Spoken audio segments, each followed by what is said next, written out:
ফের মোদির অনুষ্ঠানে ডাক পেলেন না দিলীপ ঘোষ। শুক্রবার বঙ্গে আসছেন প্রধানমন্ত্রী নরেন্দ্র মোদী। আগামীকাল সরকারি অনুষ্ঠান রয়েছে তার, এবং সেই অনুষ্ঠানেই আমন্ত্রণ জানানো হলো না দিলীপ ঘোষকে। অনুষ্ঠানে যাচ্ছেন না বলেই জানালেন বিজেপির প্রাক্তন রাজ্য সভাপতি দিলীপ ঘোষ। তিনি তেমনটাই কিন্তু জানিয়েছেন। এর আগেও আমরা দেখেছি একাধিকবার তাকে এই ধরনের অনুষ্ঠানে ব্রাত্যই রাখা হয়েছিল, এবং ফের একবার আগামীকালের অনুষ্ঠানে ব্রাত্যই থাকছেন দিলীপ ঘোষ।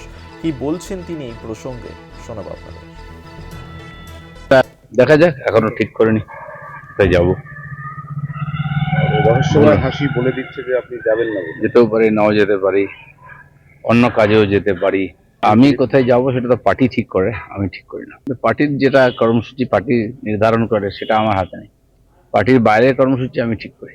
সরকারি প্রোগ্রামে আমন্ত্রণ দরকার, এখন আমাকে আমন্ত্রণ করেনি, সেজন্য ওটা যাচ্ছি না।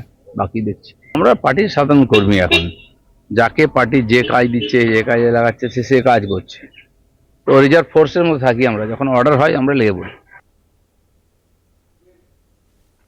আপনারা শুনলেন যে দিলীপ ঘোষ তিনি ঠিক এই প্রসঙ্গে কি বলেছেন। এবং শুক্রবার অর্থাৎ আগামীকাল বঙ্গে আসছেন প্রধানমন্ত্রী নরেন্দ্র মোদী, এবং সরকারি অনুষ্ঠান রয়েছে তার, কিন্তু সেই অনুষ্ঠানে এবারেও আমন্ত্রণ জানানো হলো না দিলীপ ঘোষকে।